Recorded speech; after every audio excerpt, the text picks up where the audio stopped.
I never imagined that a single night could dismantle everything I thought I knew. It began with something as mundane as her shirt, a detail so trivial, yet it hinted at a storm beneath the surface. I'd been sprawled on the couch, half absorbed in a book I wasn't truly reading, when the front door creaked open with an unusual force. It was just past 9. Chloe had never mentioned plans for a late return, but lately, keeping track of such things had lost its meaning. Still, the way she stepped inside made my heart skip a beat. Her blouse, carelessly unfastened at the collar, clung to her in a way that betrayed a frantic haste. The fabric, wrinkled and soft, looked as if it had been clawed at, and her hair, normally so meticulously styled, was a wild cascade of stray strands, as if she'd just escaped a maelstrom. Without a proper greeting, she kicked off her shoes, letting them clatter noisily onto the floor, and made a beeline for the hallway with a gait that was uneven, almost desperate. I couldn't help but follow. "Tough night?" I asked, my voice sounding harsher than I intended as I tried to mask my growing alarm. She paused for a split second, her back still turned, and let out a short, brittle laugh. "You could say that," she replied, her tone laced with an odd mixture of resignation and urgency that sent shivers down my spine. Drawn by an inexplicable need to understand, I trailed her to the bathroom. The door wasn't fully closed, and through the blurry mirror I watched her lean against the sink, her reflection distorted by the gathering steam. Her fingers fumbled with the buttons of her blouse. After a frustrated sigh, she yanked it over her head and tossed it aside like yesterday's news. Her skirt slid down with a careless grace, as if deliberately discarding the remnants of our shared routine. The shower burst to life with a sudden roar, shrouding her in a curtain of steam that obscured more than it revealed. A faint metallic tang, like the lingering bite of rain on a bruise, wafted around her. My mind raced, frantically connecting the disarray. The unruly hair, the abandoned blouse, the hurried movements that spoke of secrets and sleepless nights. In that instant, a gnawing dread crept over me, the realization that the woman I thought I knew was unraveling before my eyes. Then, as the water sputtered to a stop and her footsteps echoed against the cool tile, an unexpected murmur drifted from behind the door, a hushed phrase that shouldn't have been there. Standing there, frozen in a moment that felt both eternal and fleeting, I realized that our carefully constructed life was fracturing. In that charged silence, I sensed that nothing would ever be the same again, and I wasn't sure I was ready to face what lay beyond that whispered secret.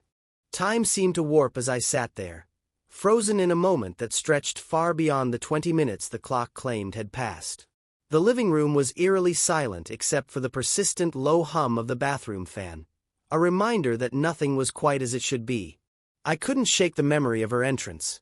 Chloe, disheveled and erratic, stumbling through the door with her blouse haphazardly undone and her hair in wild disarray. Every detail of that frantic arrival replayed in my mind like a relentless, dissonant echo. Unable to remain paralyzed by my thoughts any longer, I forced myself off the couch. My feet carried me down the hallway toward the bedroom, where a thin spill of light from the still-lit bathroom crept under the door. I hesitated at the threshold, my heart hammering as I took in the scene inside. Her clothes lay scattered on the floor in a disorganized heap, exactly as if she'd left in a rush. I stepped in cautiously, lowering myself to collect the garments with trembling hands, hoping for an explanation that would somehow make sense. I began with her blouse, folding it as neatly as I could muster despite the shaking in my fingers. When I reached for her skirt, something unexpected slipped free, a delicate piece of underwear. I froze, staring at the torn fabric. Its edges were ragged, shredded in a way that suggested a desperate, uncontrolled act rather than mere carelessness. My breath caught, and in that suspended moment, a cold realization began to crystallize in my mind. Tonight wasn't just a lapse in judgment or a rough patch. It was a fracture in the carefully constructed facade of our life together. The disjointed clues, the unruly entrance, her evasive silence, the frantic dash to the shower, now converged in my thoughts. I dropped the garments into the hamper as if they were incriminating evidence, my mind churning with a mix of disbelief and dread. The rational part of me tried to insist that maybe it was nothing more than a ruined piece of clothing, an innocent casualty of a hectic night. But deep down, I knew this was something far more ominous. I switched off the bathroom light, letting darkness swallow the hallway as I made my way back to the bedroom. There, Chloe lay in bed with her back turned, her breathing slow and steady, a stark, unsettling contrast to the chaos I felt inside. I sank onto the edge of the bed, wrestling with the storm of thoughts racing through my head. Every moment we had spent ignoring the growing distance between us now seemed imbued with painful significance. The torn fabric wasn't just a rip in cloth, it was a rift in our trust. I recalled every promise I'd made to myself about leaving before things spiraled out of control. Yet here I was, paralyzed by uncertainty, clinging to the hope that I could still fix what was breaking. But the quiet around us was heavy with secrets, and as I sat there in the dark, a creeping sense of foreboding took root. Then, just as I began to sink further into my troubled thoughts, I heard a faint sound, a subtle click, almost imperceptible at first, echoing down the hall. It wasn't the noise of settling floors or the wind against the window. It was deliberate, measured, and it sent a shiver straight through me. My heart pounded in my ears as I strained to pinpoint its source. Was it the latch of a door being closed, or something, or someone, moving in the shadows? In that charged moment, as the sound grew louder and more insistent, I realized with a sinking dread that this night was far from over. The quiet of our home had become a prelude to something unknown and potentially destructive. I knew then that the truth was hurtling toward me, and that facing it might shatter any remnants of our once stable world. The night had only just begun, and whatever was coming next promised to change everything. Morning broke like a violent alarm, wrenching me from sleep long before Chloe stirred. I awoke with my heart pounding and the image of that torn piece of underwear seared into my mind, a raw, inescapable brand of betrayal. I lay there in the dim pre-dawn, fists clenched and chest heavy with unspoken questions. I couldn't ignore it any longer. I needed answers, even if they threatened to destroy everything I thought I knew. Before the first light crept through our curtains, I turned to face the silent figure beside me. "Chloe," I said, my voice steady despite the storm raging inside, "we need to talk." She mumbled incoherently, burying herself under the covers as if she could hide from the truth. "Can't this wait?" "I'm tired," she replied, her tone laced with a weariness that felt all too familiar. But I wasn't willing to let the silence fester. "No," I insisted, the finality in my tone brooking no delay. Reluctantly, she sat up, disarray framing her pale face, her hair a wild tumble, her eyes shadowed with secrets. "What's your problem?" she snapped, irritation and exhaustion mingling in her words. My throat tightened. "My problem," I echoed bitterly. "My problem is coming home last night to find you like a ghost, your clothes in a haphazard pile, your appearance that of someone who's been running from something. I need to know, where were you, Chloe?"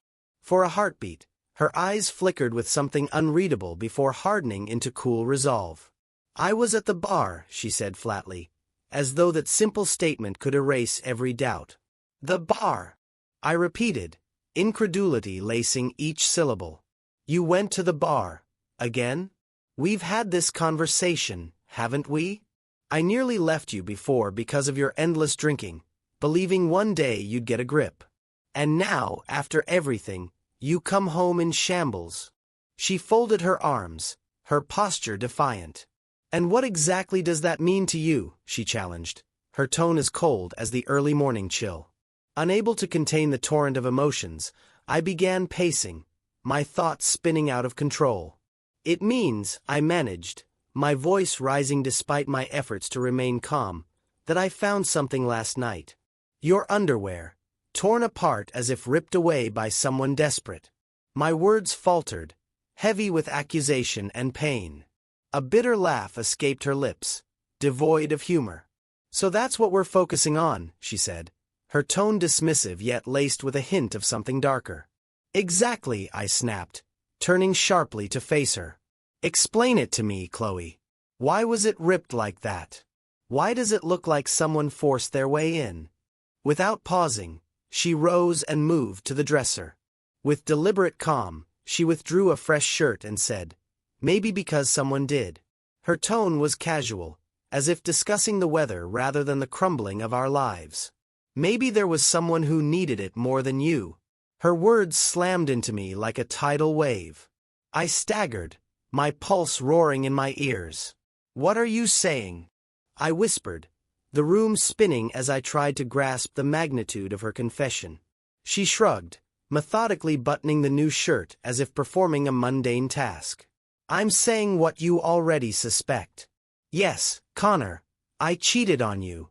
It happened that night." "I lost control," she stated flatly, the revelation hanging in the air like a noxious cloud. Her confession was a sledgehammer to my soul. I sank to the edge of our bed, every nerve alight with disbelief. "An accident?" I repeated hollowly, the word echoing in the silent room. "You call that an accident?" There was no further clarification, just a stony silence as she stood there with arms crossed, her eyes defiant and unyielding. In that charged moment, the weight of every broken promise and unspoken word crashed over me. Anger, hurt, and betrayal surged uncontrollably. "How could you do this, Chloe? How could you just throw away everything we built?"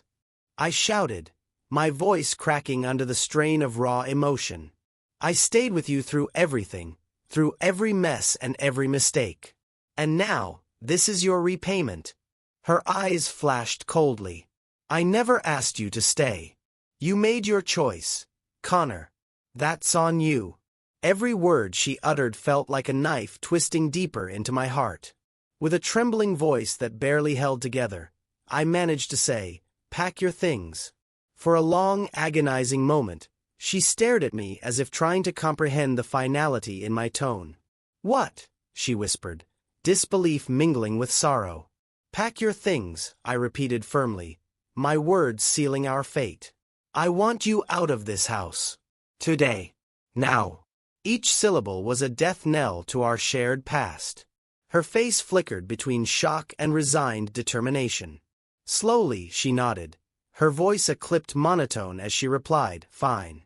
If that's what you want." I could feel my own resolve shatter as I added, "It's not what I desire, but it's what has to happen. I can't live in this lie any longer."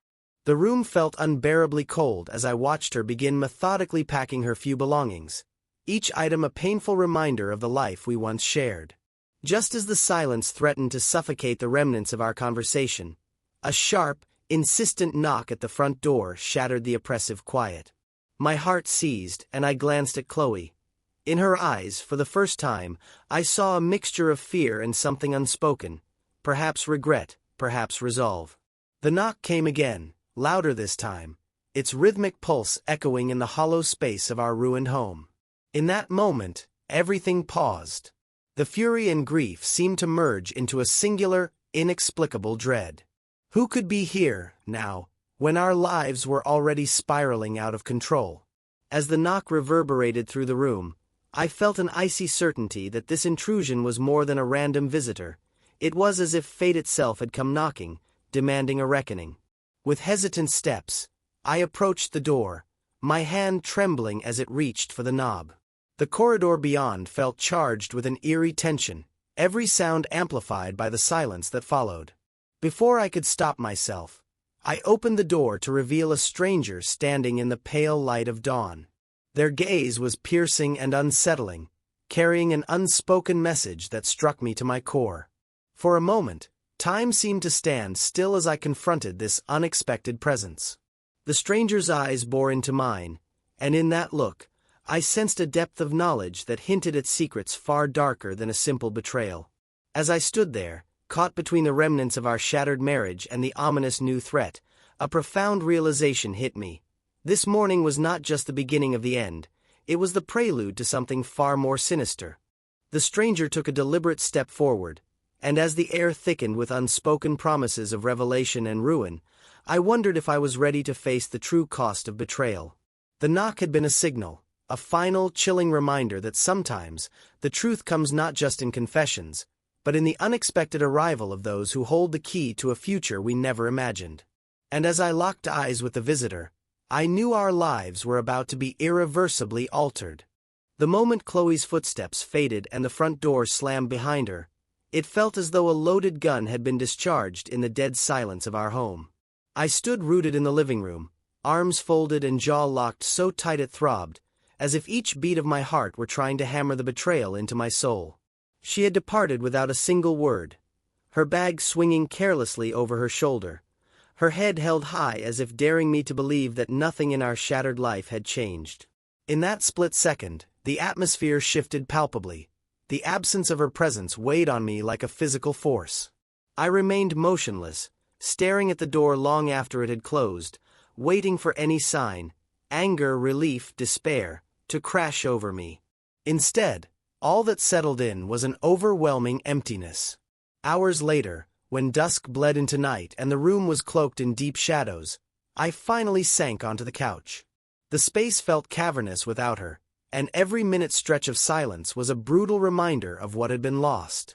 I reached out to grab the remote, hesitating as if the act of turning on the television might somehow erase the quiet that screamed at me. But I couldn't. I wasn't ready to fill the void with mindless noise. I needed to confront my thoughts, no matter how painful they were. That resolve was abruptly interrupted by the buzzing of my phone on the coffee table. The screen lit up with a message from Chloe. "I have nowhere to go. You know my salary isn't enough to rent an apartment. What am I supposed to do?" I stared at those words, my fingers tightening around the device as conflicting emotions warred within me. For a fleeting moment, I almost drafted a plea for her to return, to salvage what little we might still have. But then I recalled the frozen look in her eyes when she'd nonchalantly said it was an accident, a phrase that now seemed both feeble and infuriating. Before I could overthink it, my fingers flew over the keys and typed, almost automatically, "Maybe someone else needs you more than I do. Just like that piece of your wardrobe that got torn." I hit send in a burst of bitter finality and flung the phone onto the couch beside me. Almost immediately, another buzz followed, a reply perhaps, but I couldn't bring myself to look. I wasn't ready to face whatever new layer of hurt might be revealed. Instead, I leaned back and closed my eyes, drawing in a long, shaky breath. The raw anger still simmered inside me, though it had dulled under the heavy shroud of sadness, regret, and self-doubt. In those quiet moments, memories of our early days flickered through my mind. Back then, Chloe had been so vibrant, effortlessly luminous, with a laugh that made the whole room light up and a spark in her eyes that made me feel like the only man in the world. But time had eroded that brightness, replacing it with a darker, more elusive shade that I had desperately tried to hold on to. I had endured late nights and empty bottles, clinging to the hope that it was just a phase, a temporary descent into chaos that we could eventually mend. Now, confronted by the cold aftermath, I wondered whether our marriage had ever truly been whole or if it had been fraying long before I realized it. The question gnawed at me as I rose and wandered into the kitchen. My hands trembled as I poured myself a glass of water, the cool liquid doing little to quench the heat of my inner turmoil. I leaned against the counter, feeling the vast, echoing silence of the house press in around me. I toyed with the idea of calling someone, a friend or maybe my brother, to confide in, but the thought of confessing that my wife had betrayed me left a bitter taste I couldn't swallow. I wasn't ready to share that rawness with anyone just yet. Instead, I drifted through the darkened corridors of our home, each step echoing like a taunt. I paused in our bedroom, where the bed was still unmade and the sheets tangled in the aftermath of Chloe's restless sleep. For a long moment, I just stared at it, the bed a symbol of what once was, a place of intimacy now reduced to an empty stage for memories. In a sudden, almost violent impulse, I yanked the comforter from the bed and hurled it to the floor. I couldn't face sleeping there, not tonight. Maybe never again. I eventually found myself back on the couch, a worn blanket draped over my shoulders. The TV was on, but I had muted it.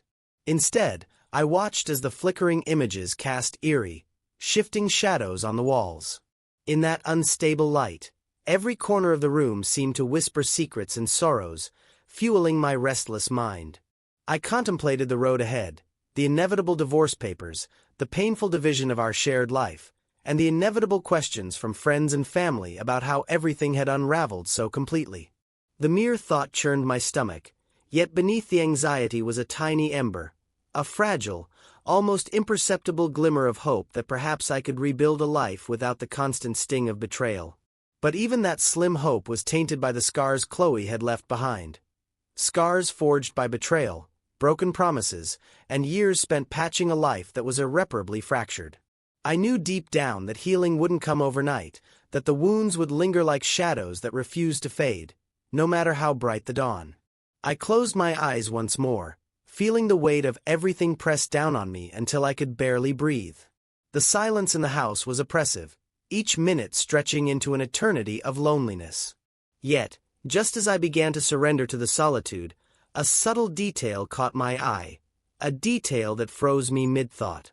Across the room, I noticed that one of the windows, which I always made sure to lock, was now slightly ajar. Its sheer curtain fluttered gently in an inexplicable breeze that shouldn't have been there in our sealed-off, quiet home. My pulse spiked as I crept toward it, every nerve on edge. Had I forgotten to close it? No, I distinctly remembered locking every window before bed. The soft rustle of the fabric was like a whispered secret in the darkness. I reached out and slowly drew the curtain aside. Beyond the glass, I could see the night outside, its inky blackness punctuated by the occasional glimmer of distant streetlights. But something was off. There, just beyond the window's edge, I could make out a shape, a fleeting silhouette that melted into the darkness as soon as I blinked. My heart pounded with a mixture of dread and disbelief. Was it merely my imagination, or had someone intruded upon the sanctity of my home without my knowledge? Before I could piece together an explanation, a soft, barely audible knock echoed from the front door, a knock that hadn't been there before. The sound reverberated through the empty house, an ominous punctuation in an already fractured night. My breath caught in my throat as I realized that even in my isolation, I might not be alone after all. I stared at the closed door, the unanswered knock pounding in my ears, and a new, unsettling question began to form. Who was out there, and what did they want? The answer loomed just beyond the threshold, promising to shatter whatever fragile hope I had left and pull me deeper into a night that was far from over. Tuesday came like a final verdict. The divorce papers had arrived that morning, and I signed them without a trace of hesitation. My hand, surprisingly steady after weeks of inner turmoil, marked the end of a crumbling chapter. Filing for divorce wasn't something I ever thought I'd do, but I'd been clinging to a broken promise for far too long. It was time to let go. I was in the midst of repainting the living room that very afternoon, a rich, deep blue chosen for its promise of calm and renewal, when I heard a soft knock at the door. The sound jolted me from my work, and I set the paint roller down, my heart pounding as if it knew this moment would change everything. When I opened the door, there she was. Chloe stood on my threshold, but she looked different, her hair pulled back neatly, her face devoid of any makeup or artifice. For a fleeting second, I didn't even recognize her. "Can we talk?" she asked, her voice tentative, almost pleading, as if she were reaching out for help in a world that had suddenly become alien to her. I hesitated, surveying the transformed space behind me. New furniture that no longer echoed with memories of us, family photos that spoke of a life I was reclaiming, and walls freshly washed in a color that symbolized a fresh start. "There's nothing left to say, Chloe," I replied, my tone firm yet laced with a sorrow that ran deep. She stepped inside slowly, her eyes taking in every detail, the subtle changes that whispered of my determination to rebuild. "You've been busy," she remarked softly, a mix of admiration and regret threading through her words. "I needed to make this place mine again," I said, folding my arms as if shielding myself from yet another blow. "So, what do you want, Chloe?" For a long moment, she seemed to search for the right words. Then, her voice cracked, revealing the raw vulnerability beneath her tough exterior.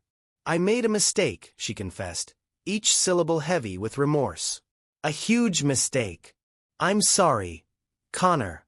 I'm so sorry. Please, just give me another chance." Her plea struck me like lightning. My mind flashed back to that fateful night, the cold confession that our life had splintered when she claimed it was an accident. Another chance? After everything?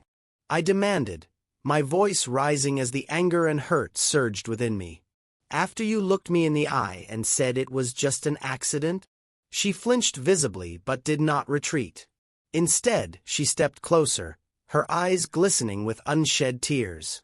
I was scared, she whispered, her tone almost inaudible now. I didn't know how to tell you the truth. But I'm telling you now. I'm sorry. I'll do whatever it takes to fix this. Fix us. My pulse pounded in my ears as I shook my head slowly, trying to quell the storm of emotions threatening to break free. You can't fix this, Chloe. Some things are too shattered to mend, I said, each word laced with a bitter finality. Her eyes filled with tears as she reached out and let her hand brush against my arm, a desperate, fragile contact. Please, Connor, don't do this. Don't throw us away, she begged. I recoiled as if struck. I'm not throwing us away, I replied, my voice low and pained. You did that the moment you betrayed me. For several agonizing seconds, silence hung between us like a heavy curtain. Then, as if gathering her last vestiges of defiance, Chloe straightened up, wiped her eyes, and said in a voice that turned icy, You know what? Maybe you needed this. Maybe you needed to be betrayed. Maybe it's the only way you'll ever learn to let someone in. Stunned, I stared at her. Is that supposed to make me forgive you? I asked, incredulous, the question echoing in the newly reclaimed space of my home. She didn't answer. Instead, without another word, she turned on her heel and walked out. The door slammed behind her with a finality that reverberated like a gunshot through the quiet living room. I stood there for what felt like an eternity, my hands clenched into fists and my mind racing with memories and regrets. Yet, as the initial surge of anger began to ebb away, a strange, quiet relief settled in. It was as if a heavy weight had finally been lifted from my chest. After a long moment of staring at the empty doorway, I picked up my paint roller again. The rhythmic back-and-forth motion became a kind of meditation, a physical act of rebuilding what had been dismantled piece by piece. In recent weeks, I'd started rediscovering parts of myself I'd long neglected. I reconnected with old friends, took up running to chase away the shadows of doubt, and even dusted off my guitar, an instrument that had once filled my life with music and meaning. As I painted the last wall, I paused to survey the room. It looked different now, a space reimagined, free from the ghosts of our past. I realized that the painful affair, as devastating as it had been, had also unlocked something within me, the possibility of a fresh start. The living room, bathed in the soothing blue I had chosen, became a symbol of my reclamation of identity and space, a sanctuary where I could breathe and rebuild. I set down the roller, grabbed my keys, and stepped out into the cool evening air. The sun was setting, casting the sky in brilliant hues of orange and pink, a visual promise that every ending carried the seed of a new beginning. As I walked down the street, the rhythmic echo of my footsteps mingled with the soft murmur of the world waking up to possibility. The future was uncertain, and the pain of betrayal still lingered, but for the first time in what felt like an age, I sensed that the path ahead was mine to forge. There was no grand resolution in that moment, no sweeping closure that mended every wound. Instead, there was a subtle, undeniable hope, a promise that I could rebuild, that I could transform heartbreak into something resilient and real. My life, now stripped of its illusions, was raw and vulnerable, but it was also full of potential. As I continued down the street into the twilight, I couldn't help but smile at the thought that, perhaps, this was the beginning of a future entirely my own. And somewhere, in the quiet distance of a life once shared, the echo of Chloe's departure faded into a memory, leaving me standing at the threshold of something new, something daring, something real.